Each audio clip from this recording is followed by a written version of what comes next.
It was late at night when I first heard the crying. It was unlike anything I'd ever heard, a deep, mournful sound that seemed to echo from the past. I sat up in bed, my heart racing, remembering the stories my grandmother told me about the Ghost of Biafra. Years ago, I grew up in a small village in southeastern Nigeria, where the memories of the Biafran War still hung in the air. Families had lost everything: children, homes, hope. The elders often warned us about the spirit of a mother who roamed the land, searching for her lost child.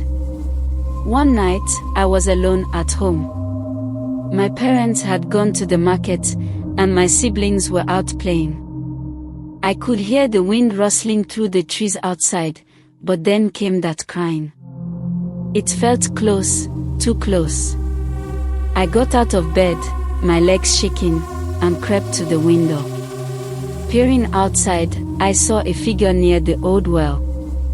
It looked like a woman, but her face was pale and hollow. She wore a tattered wrapper, just like the ones the villagers used in the past. I wanted to call out, but fear clamped my throat.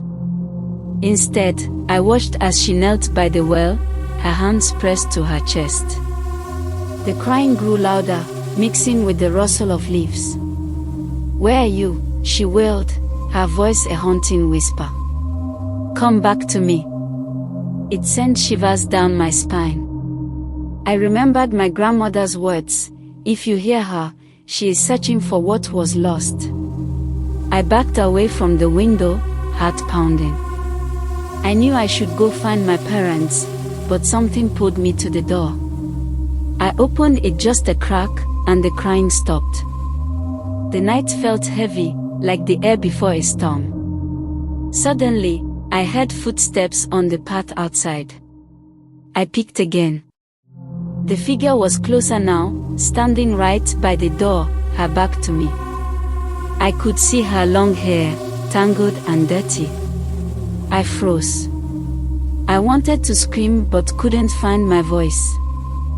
Then, she turned slowly. I caught a glimpse of her face, eyes dark and empty, skin like ash. She looked right at me. My heart raced. "Help me find him," she pleaded, her voice echoing in my mind. "He's lost." I slammed the door shut, locking it tight. I ran to the corner of the room, crouching down and trying to breathe. The cries returned, louder and more desperate.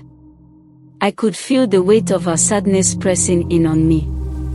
After what felt like hours, my parents came home, laughing and chatting. The moment I saw them, the crying stopped. I rushed to them, tears streaming down my face, but I couldn't tell them what happened. I knew they wouldn't understand. That night changed me. I often think of the woman by the well, still searching for her child.